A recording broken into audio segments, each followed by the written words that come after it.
Blue మందార పువ్వు చూద్దు కానీ పద అసలు ఎంత బాగుంటుందో.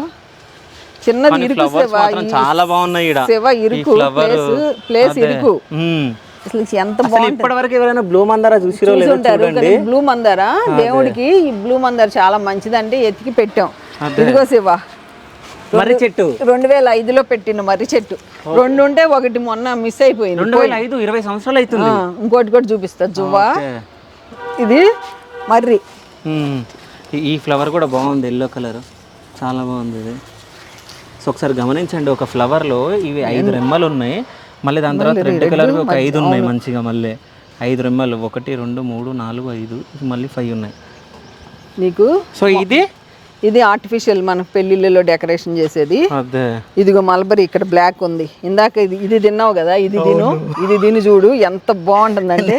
నిజం చెప్తున్నా, పట్టణంలో పల్లెటూరు వారి ఇంటికి వచ్చినప్పుడు నేను ఫ్రూట్స్ మాత్రం ఏదో ఒకటి తినక తప్పదు. సో ఇంతకుముందు స్వీట్ లైమ్ తిన్నా, అప్పుడు వచ్చినప్పుడు కూడా స్వీట్ లైమ్ తిన్నా, దాని తర్వాత మళ్ళీ ఇంతకుముందు సేమ్ ఇట్లాంటిది తిన్నా. సో మళ్ళీ తింటున్నా. ఇది రెడ్, ఇది బాగుంటుంది, ఇది ఇంకా తీగా ఉంటుంది.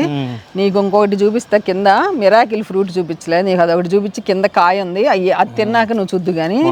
ఇది దవనం, ఇది పట్టుకో, దవనం పట్టుకో. దవనం అసలు ఎండాకాలం బతకదు. నాకు చాలా సంవత్సరాల తర్వాత మరలా దవనం కట్ చేయి ఒక మండ. ఎంత మంచి వాసన వస్తుందో నువ్వే చూడు. ఇక్కడ లాస్ట్ లో కట్ చేద్దాం. అసలు ఎంత బాగుంటుందో అసలు బాగుంది దవనం. అసలు ఇది ఇప్పుడు కనిపించట్లే కదమ్మా, కనపడతలా.